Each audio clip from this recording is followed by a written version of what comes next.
3000 కోట్లు ఈ నెట్వర్క్ హాస్పిటల్స్కి పెండింగ్ బిల్స్ ఉన్నాయి. ఇవి చెల్లించాల్సినటువంటి అవసరం బాధ్యత చంద్రబాబు నాయుడు గారి నాయకత్వంలోని ఈ కుటుంబ ప్రభుత్వం మీద ఉంది. వీళ్ళు చెల్లించకుండా ఈ రోజున రాష్ట్రంలో పరిస్థితి చూస్తున్నారు. ఈ రోజున పరిస్థితి ఏంటి? నెట్వర్క్ హాస్పిటల్స్ అన్నీ కూడా వాళ్ళ సర్వీసెస్ని నిలిపివేశాయి. గత 5 ఏళ్ల జగనన్న ప్రభుత్వంలో మనం చూసాం, ఏ ఒక్కరోజు కూడా ఇలాంటి దుస్థితి రాలేదు. It really sadness. చాలా బాధేస్తుంది. ఈరోజు నెట్వర్క్ హాస్పిటల్స్ రాష్ట్రంలో వారి యొక్క సేవలు ఆపేశాయి అంటే పేదవాడికి ఒక ఆరోగ్య సమస్య వస్తే ఎక్కడికి వెళ్ళాలి? ఎవరు చూసుకుంటారు? ఎవరిది బాధ్యత? ప్రభుత్వంగా మీది కాదా రెస్పాన్సిబిలిటీ?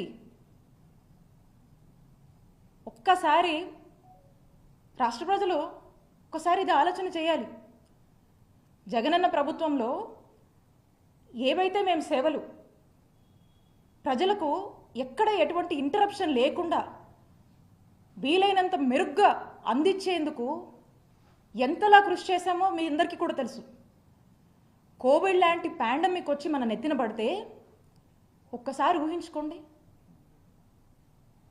మన రాష్ట్రంలో ఎక్కడ లేనటువంటి విధంగా ఈ నెట్వర్క్ హాస్పిటల్స్కి కావాల్సినంత సపోర్ట్ని అందించి కోవిడ్ని కూడా ఆరోగ్యశ్రీ పరిధిలోకి చేర్చి వాటికి సంబంధించి కూడా ఒక 10 రకాల ప్రొసీజర్స్ని మనం యాడ్ చేసాము మన ఆరోగ్యశ్రీ ప్రొసీజర్స్లో.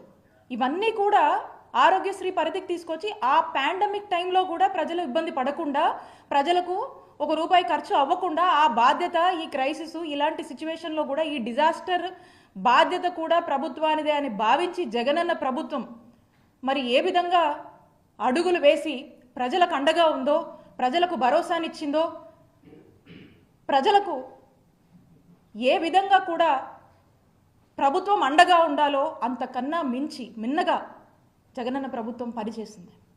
మరి ఈ రోజున మేము తీసుకొచ్చి మేము పెంచినటువంటి అంటే జగనన్న ప్రభుత్వంలో పెంచినటువంటి ప్రొసీజర్స్ కానీ, జగనన్న ప్రభుత్వంలో మేము ఇచ్చినటువంటి ప్రయారిటీ కానీ అట్లీస్ట్ ఇవి మెయింటైన్ చేస్తే అన్న బాగుంటుంది కదా.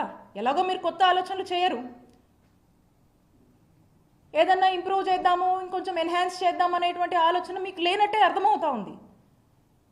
పైగా మీరు చూసినట్టయితే మేము జగనన్న ప్రభుత్వంలో 5 ఏళ్లలో ఆరోగ్యశ్రీ ట్రస్ట్ కింద ఎంత ఖర్చు చేశామో చెప్పనా?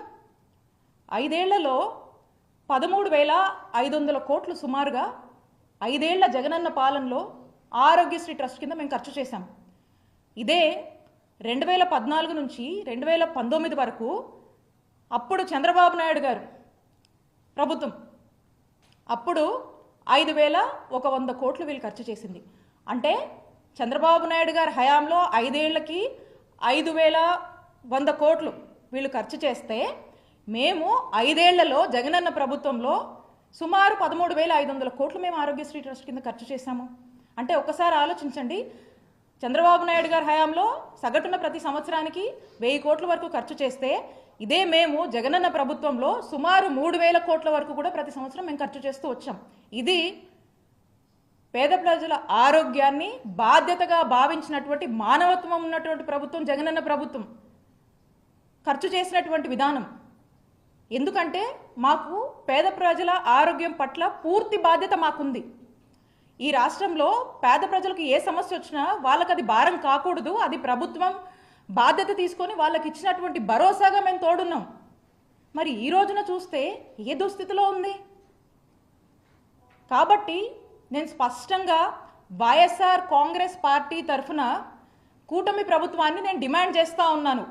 ఏదైతే 3,000 కోట్ల పెండింగ్ బిల్లులకు సంబంధించినటువంటి బకాయిలు ఏవైతే ఉన్నాయో అవి ఇమీడియట్గా చెల్లించి ఈ నెట్వర్క్ హాస్పిటల్స్ అన్నింటినీ కూడా ఫంక్షనింగ్ తీసుకొచ్చి ప్రజలకు ఎటువంటి ఇంటరప్షన్ వైద్య సేవల్లో కలగకుండా చూసుకునేటువంటి బాధ్యత మీద మేము డిమాండ్ చేస్తూ ఉన్నాం. అలానే రీసెంట్గా కూటమి ప్రభుత్వం వాళ్ళు చెప్తా ఉన్నారు, ఈ ఫైనాన్షియల్ ఇయర్ కట ఏప్రిల్ 1 నుంచి ఏదో హైబ్రిడ్ ఇన్సూరెన్స్ మోడల్ని తీసుకొచ్చి అమలు చేస్తారంట. అమలు చేసేటువంటి ఆలోచనలో ఉన్నారని చెప్పి చెప్తా ఉన్నారు. ఆరోగ్యశ్రీ ట్రస్ట్లో ఆరోగ్యశ్రీ అనేది ఒక యూనివర్సల్ హెల్త్ కవరేజ్ స్కీమ్. ఇది మనకు చూసినట్టయితే ఈ రాష్ట్రంలో 90% మంది కుటుంబాలకు ఆరోగ్యశ్రీ ట్రస్ట్ కింద ఈరోజు మనము సేవలు అందిస్తూ ఉన్నాము. 90% మంది కుటుంబాలు ఈరోజు బెనిఫిషరీస్గా ఉన్నారు. ఇలాంటి దాన్ని మీరు ఏదో హైబ్రిడ్ ఇన్సూరెన్స్ మోడల్ అంటున్నారు. అంటే ఏంటి అంటే ఒక ప్రైవేట్ ఇన్సూరెన్స్ కంపెనీకి మీరు ఈ బాధ్యతలను అప్పచెప్పాలని చూస్తున్నారు. దట్ మీన్స్ ఒక థర్డ్ పార్టీని ఎంగేజ్ చేస్తూ ఉన్నారు. ఇదెక్కడిది అసలుకి? ఈరోజు